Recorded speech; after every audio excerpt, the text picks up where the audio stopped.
Bonjour, c'est Jules Lavie pour Code Source, le podcast d'actualité du Parisien. L'affaire Le Prince a marqué l'actualité dans les années 90. À Thorigné-sur-Dué, dans la Sarthe, le dimanche 4 septembre 1994, une famille a été massacrée à l'arme blanche. Un couple, Christian Le Prince et son épouse Brigitte, et deux de leurs filles, Audrey, 10 ans, et Sandra, 6 ans. Pour ce quadruple meurtre, un homme, le frère du père de famille, Dany Le Prince, a été condamné en 1997 à la perpétuité. Libre depuis 2021, Dany Le Prince clame son innocence et il donne sa version des faits dans un livre « Ils ont volé ma vie », publié le 16 novembre chez Flammarion. Journaliste au Parisien Week-end, Chloé Belleret a interviewé Dany Le Prince en octobre. Elle nous raconte à la fois cette rencontre et cette affaire, aujourd'hui dans Code Source. Chloé Belleret, au mois d'octobre, vous savez que vous avez rendez-vous avec Dany Le Prince, 65 ans, condamné en 1997 à la réclusion à perpétuité pour le meurtre de 4 membres de sa famille, un homme qui clame son innocence. Vous vous dites quoi avant cette rencontre ? Avant d'y aller, j'ai conscience que c'est une affaire hors norme, qu'il y a énormément encore de zones d'ombre qui subsistent. Lui clame son innocence, il y a plein d'éléments troublants. Mais je me dis, bon, est-ce que c'est lui, c'est pas lui, comment je vais réagir une fois que je serai devant lui ? Il y a un peu tout qui se mélange et c'est pas évident. Alors vous allez nous raconter cette interview à la fin de ce podcast, mais vous allez d'abord nous résumer l'affaire Dany Le Prince. Nous sommes en 1994 dans le département de la Sarthe, à Thorigné-sur-Dué. Présentez-nous d'abord cette commune. Ça se trouve à peu près à une demi-heure de route du Mans. C'est un territoire rural, agricole. On y cultive des céréales, on y fait de l'élevage. C'est vraiment un petit village avec 1600 habitants. Et du coup, évidemment, tout le monde se connaît. Dany Le Prince, avec sa famille, vit dans un pavillon juste à côté de celui de son frère, Christian, et de sa famille à lui. Décrivez-nous cette configuration. C'est vraiment 2 pavillons construits à l'identique qui se font face. Ils sont sur un même terrain qui a été donné par les parents. Il y a peut-être 20-30 mètres qui les séparent et une haie de 2 tuyas. C'est vraiment les mêmes maisons.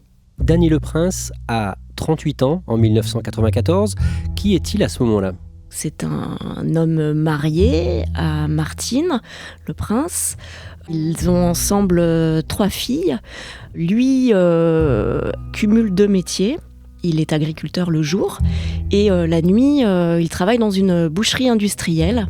Dany Le Prince, il travaille énormément. Certains jours, il enchaîne jusqu'à 18 heures de travail, mais en même temps, lui, il dit qu'il aime ça. Quant à sa femme Martine, elle élève des porcs et des cochons dans la ferme familiale. Son frère aîné, Christian, a mieux réussi que lui dans la vie, en tout cas au niveau économique.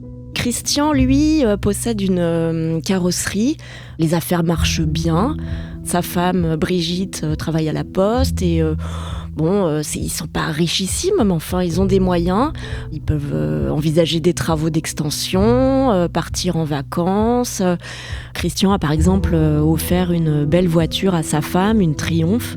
Tout va bien pour le couple. Est-ce que ces différences de niveau de vie entraînent des tensions entre les 2 frères ? Est-ce que Dany est jaloux de Christian ? Non, on ne peut pas dire ça. Et au contraire, ils se fréquentent, ils se parlent. Leurs enfants même jouent très fréquemment ensemble dans le jardin. Dany Le Prince, lui, a toujours dit que non, il n'était pas jaloux de son frère. Au contraire, il se réjouissait de sa réussite. Juste après l'été, un dimanche soir, le dimanche 4 septembre 1994, la famille de Christian Le Prince est massacrée. Les corps de Christian, de sa femme et de leurs 2 filles aînées sont retrouvés le lendemain. Dans le couloir d'entrée, il y a 2 corps, celui de Christian et de l'une de ses filles, Sandra. Plus loin dans la cuisine, celui de sa femme Brigitte. Et puis dans la chambre des parents, on retrouve le dernier corps, celui d'Audrey, qui a 6 ans. Certains corps sont tellement lacérés qu'ils en sont méconnaissables. Tout ça témoigne d'un acharnement ahurissant.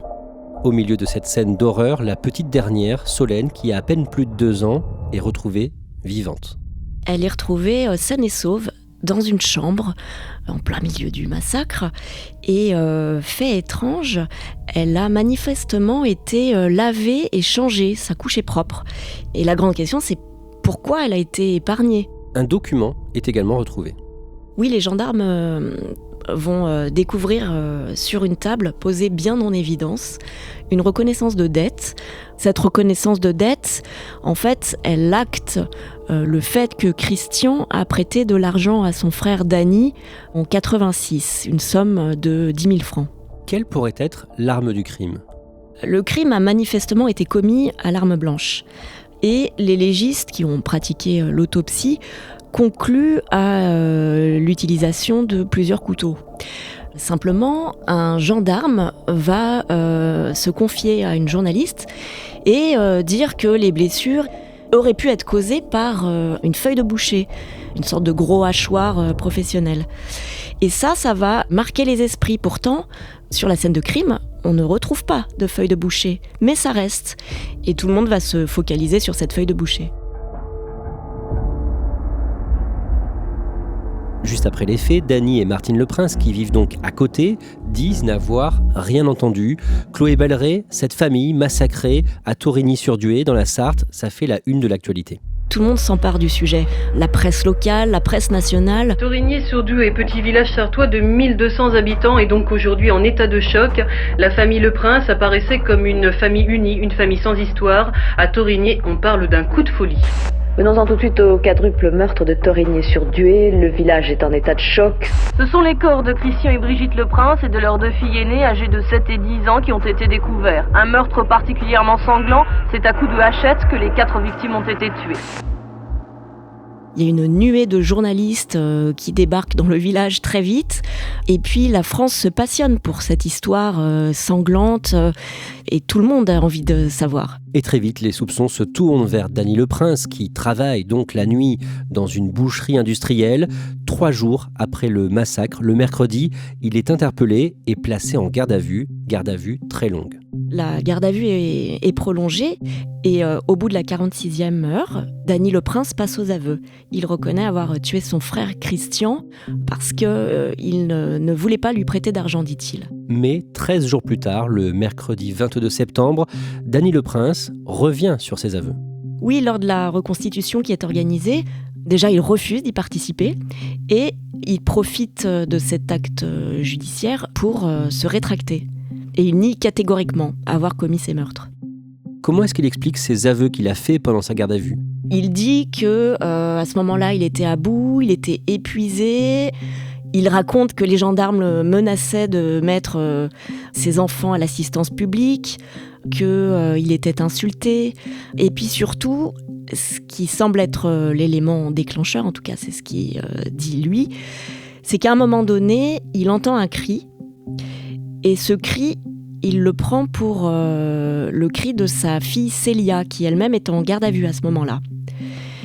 Et donc, il reconnaît le meurtre de son frère. À partir du moment où il revient sur ses aveux, Danny Leprince clame son innocence, mais il est accusé par sa femme, Martine. Lors de la garde à vue, Martine Leprince dit qu'elle a vu Danny, son mari, frapper Christian au niveau de la boîte aux lettres. Elle dit qu'elle est sortie, s'est approchée, lui a crié « Arrête, arrête !» qu'elle l'a contourné et qu'elle est entrée dans la maison pour prévenir Brigitte. Et quand elle est entrée dans la maison, elle a vu le corps de Brigitte et elle dit qu'elle n'a pas eu le courage de continuer et qu'elle est ressortie. Mais Martine change ensuite, plus tard, de version. 2 ans après les crimes, en 96, elle déclare qu'en fait, elle est entrée, qu'elle a enjambé les corps pour récupérer la petite Solène, qu'elle l'a en effet lavée et changée avant de l'emmener chez ses beaux-parents pour la mettre à l'abri, et qu'une fois là-bas, sa belle-mère aurait refusé et lui aurait demandé de ramener la petite dans la maison pour protéger Danny. Et elle dit quelque chose à propos du mobile possible du crime ? Elle raconte aux enquêteurs que ce soir-là, le soir des crimes, elle a eu une discussion houleuse avec Danny à propos de l'achat de bâtiments agricoles. Et elle dit que Christian refusait de mettre 1 centime dans le projet et que Danny était furieux et qu'il est sorti de la maison à la suite de cette discussion. et qu'elle s'est remise devant la télé avec ses 3 filles avant de sortir et de voir à ce moment-là Dany frapper son frère. C'est demain que s'ouvrira devant la cour d'assises de la Sarthe le procès de Dany Le Prince. Chloé Belleret, Dany Le Prince est jugé devant la cour d'assises de la Sarthe au mois de décembre 1997. D'abord, sur quoi l'accusation est fondée ? Eh bien, principalement sur les témoignages de la femme et de la fille de Dany Le Prince, sur ses aveux, même s'il s'est rétracté, et sur le témoignage de la petite Solène, qui avait donc 26 mois au moment des faits. Et elle a du coup été entendue par la juge d'instruction, qui l'a reçue et qui l'a prise sur ses genoux. Et avec ses mots d'enfant, la petite a désigné son oncle en frappant sur une photo du poing, en disant en substance « tonton, méchant ». Et ça va terminer de sceller le sort de Dany Le Prince. Le procès dure 9 jours. Est-ce que vous pouvez nous le résumer ? C'est un procès qui est très intense, très suivi aussi. La salle est pleine à craquer. Martine, par exemple, s'évanouit à plusieurs reprises à la barre. Et surtout, l'attitude de Dany est très scrutée par les médias. Chacun de ses gestes est observé, disséqué. Et la presse, d'ailleurs, n'est pas tendre avec lui, puisqu'elle décrit un homme froid, distant, presque absent de son procès, ce qui va fortement le desservir. Le 16 décembre 1997, le verdict est rendu. Dany Le Prince est reconnu coupable. Il est condamné à la prison à la perpétuité avec une peine de sûreté de 22 ans. Fidèle à l'image qu'il donne de lui-même depuis le début de son procès, Dany Le Prince ne bronche pas à l'énoncé du verdict. Comme anéanti, lui qui, juste avant les délibérations, a répété une fois de plus « Je suis innocent ». 8 ans plus tard, en 2005, Dany Le Prince fait une première requête en révision et en 2006, il reçoit un soutien important, un homme victime d'une erreur judiciaire par le passé qui se bat pour défendre certains condamnés, un certain Roland Agré. Roland Agré est l'un des rares condamnés à avoir été acquitté à l'issue d'un procès en révision. C'est un homme condamné pour l'assassinat d'un garagiste et qui a toujours clamé son innocence. Et lorsqu'il prend fait et cause pour Dany Le Prince, ça marque un peu une bascule. Il y a un vrai changement dans l'opinion publique. Dany Le Prince, je l'ai eu en face de moi, pleurer sur mon épaule. Quand je suis sorti de la centrale, je vous assure, j'ai plein de plaies qui se sont réouvertes. Et maintenant, je ne resterai pas le cul entre deux chaises. Il y a un dossier qui court à la Cour de cassation, la commission de révision, un recours en grâce auprès du président. Là, il va falloir que ça craque d'un côté ou d'un autre parce que je suis à cran. Il va reprendre tout le dossier, il va se lancer dans une contre-enquête. Il va mettre en évidence toutes les incohérences, les oublis, les erreurs de l'enquête et puis de l'instruction. L'année suivante, en juin 2007, la mère de Dany et de Christian Le Prince se suicide. Oui, elle ne supporte plus la pression. Cette histoire terrible a détruit sa famille. Elle a toujours cru en l'innocence de son fils Dany, mais elle n'arrive plus à faire face. Pour Dany Le Prince, c'est un coup de massue, évidemment, puisqu'ils sont très proches. Et puis, il dira d'ailleurs que après la mort du père de Brigitte Le Prince, qui s'est laissé mourir de chagrin, comme il dit, sa mère est la 6e victime de cette affaire terrible. Pendant l'été 2010, le jeudi 8 juillet, après 5 ans d'enquête, la commission d'instruction des demandes en révision ordonne la libération de Dany Le Prince. Oui, c'est très rare qu'elle procède comme ceci. La cour de révision n'a pas encore statué, mais la commission d'instruction qui a mené les investigations supplémentaires qui ont été ordonnées décide de le libérer. Il est 9h50 précise quand Dany Le Prince franchit la porte métallique de la prison de Poissy en polo et pantalon beige, cheveux grisonnants. Dany Le Prince reste droit, impassible, stoïque. Seuls ses yeux, en fait, trahissent son émotion. Et comme il n'a pas le droit de s'exprimer devant la presse, c'est son avocat, Yves Baudelot, qui prend la parole. Après 16 ans de détention, se retrouver dehors, c'est quelque chose de très difficile. Tout a changé, tout est différent. Il faut réapprendre ce que c'est que la liberté, c'est quelque chose de diabolique. Dany Le Prince ne peut rien vous dire sur le dossier. Il en a l'interdiction absolue. Et je compte vraiment sur vous avec beaucoup d'insistance pour que vous ne le poussiez pas à la faute. Il y a un doute sur la culpabilité de Dany le Prince à ce moment-là. Et ça, c'est très fort parce que ça n'arrive jamais. Et à ce moment-là, on se dit qu'on se dirige vraiment vers un procès en révision. Mais le 6 avril 2011, la Cour de cassation rejette la demande en révision. En clair, il n'y aura pas de nouveau procès. Dany le Prince doit retourner en prison. Pour lui, c'est la douche froide. Ça veut dire de nouveau les menottes, retour à la case prison. Tous les espoirs d'obtenir un nouveau procès s'envolent. On lui a passé les menottes dans le dos et on l'a descendu à la voiture cellulaire. Et il va passer la soirée, la nuit, à la santé. En tout cas, c'est la détention et c'est scandaleux. C'est scandaleux, je suis scandalisé. À ce moment-là, Martine Anzani, qui est la présidente de la commission d'instruction, donc c'est elle qui a supervisé les investigations durant 5 ans, eh bien elle sort de son devoir de réserve pour dire que non, Dany le Prince aurait dû être rejugé. Elle estime que Dany le Prince n'a pas eu droit à un procès équitable. En 2012, Dany le Prince bénéficie d'une mesure de libération conditionnelle avec bracelet électronique et contrôle judiciaire.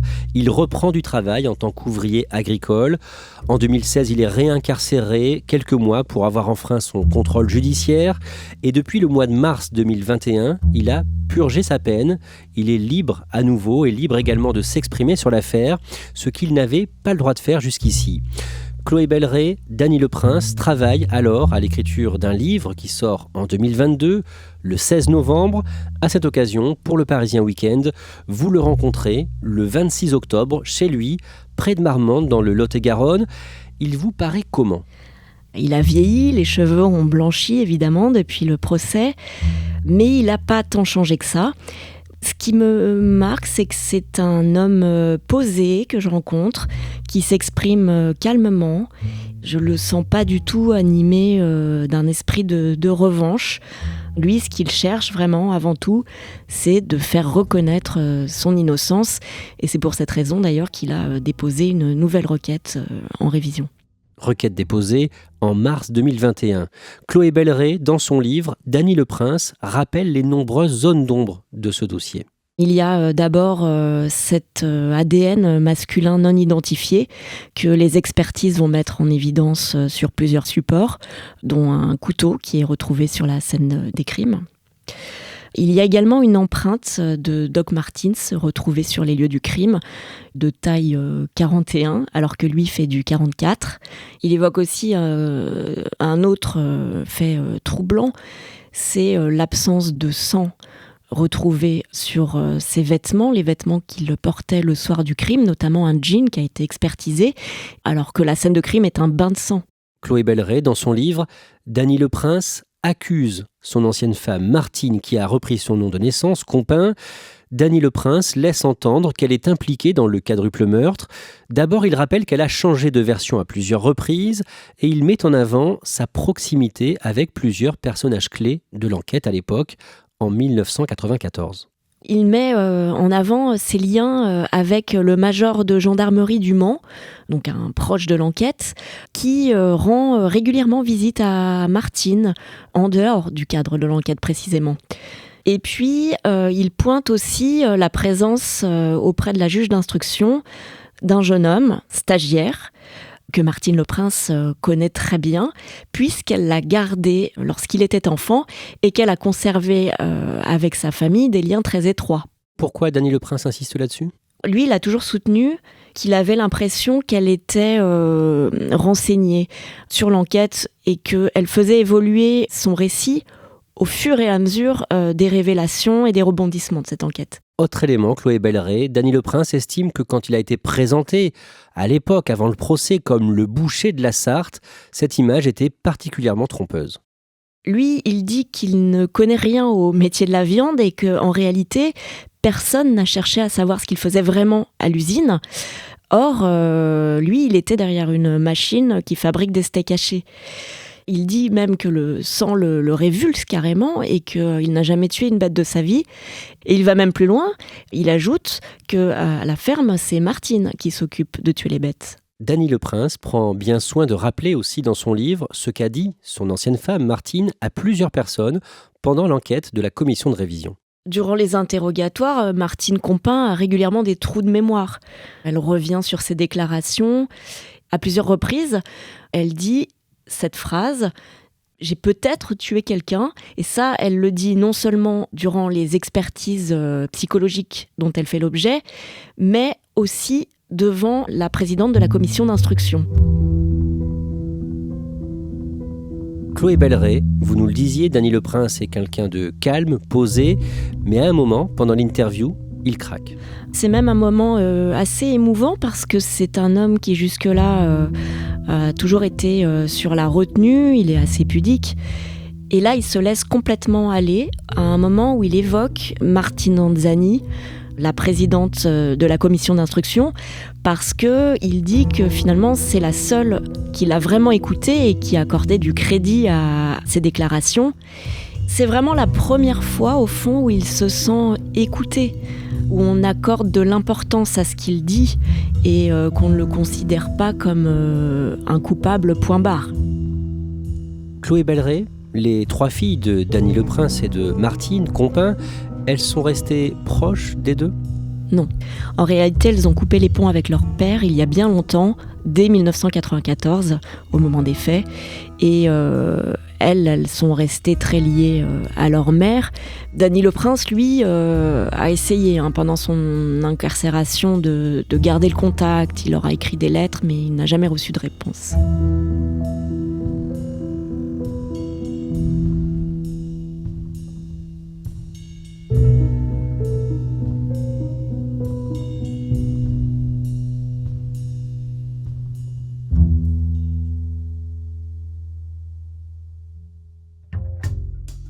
Merci à Chloé Belleret. Votre interview de Dany Le Prince est à retrouver sur leparisien.fr. Code Source est le podcast d'actualité du Parisien. N'oubliez pas de vous abonner pour ne rater aucun épisode. Vous pouvez nous écrire codesource@leparisien.fr. Cet épisode de Code Source a été produit par Clara Garnier-Amouroux, Raphaël Pueyo et Emma Jacob. Réalisation Julien Moncouquiol.